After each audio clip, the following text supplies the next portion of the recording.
nag-DJ at umura-umura. Kaya, bata pa lang po ako nagulat na po ako sa lahat halos ng mga magagandang pelikula ng mga Pilipino. Yung mga parang po sa Gino Broca, nila Ismael Bernal, nila Celso at Castillo, at maraming mga kaupusay na mga director. Noong araw, hindi wala sa pag-iisip ko na makapasok ko ang trabaho ito. Hanggang dumating sa akin yung mga tataong na nakita ko may mga nakita sa akin na napasok ako sa pag-extra, hanggang sa napansin ko may nakakita ko sa akin sa interviews. Hanggang, yun po, dumali yung aking gamit sa trabaho nito.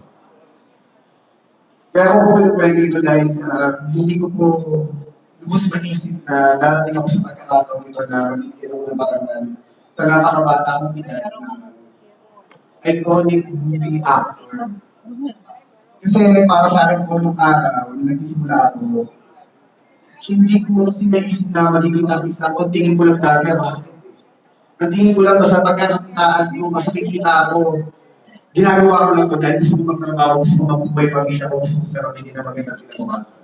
Hanggang dumating na sa amin yung point na dahan-dahan sa trabaho ginagawa ko ng mga individuals na nung pinasa ko yung bilang individuals sa mga sisimulan ko yung mga pelikula ko, talagang mga medyo mature role ang mga ginagawa ko.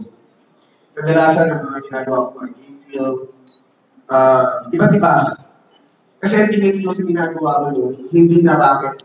Ang tingin ko doon, ginagawa ko yung mga pelikula yung dahil naniniwala ako sa proyekto, doon sa kwento at sa director na natrabaho ko.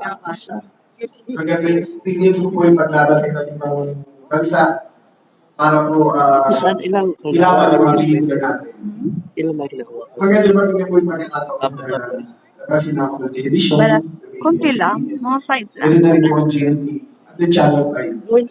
Napakahaba po ng music release na po sa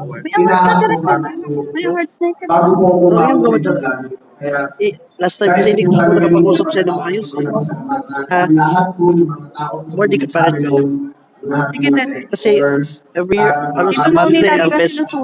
co-actors ko, para mga producer, The best na-upload yung organization for this year. naniwala ako I'll chat with you.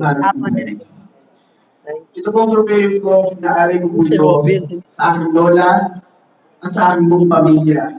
Dahil hanggang ngayon po, nagtatrabaho po ako para po sa kanila at para mapaglinturan po ang lahat ng mga Pilipino na makapagbigay po ng gabi-gabi ng inspirasyon at kaligayahan sa mga anak namin. Kaya maraming salamat po, Pama, sa karangalan na pinagkakaroon sa akin at sa lahat po yung mga tao na itiwala sa akin. Thank you so much for everything.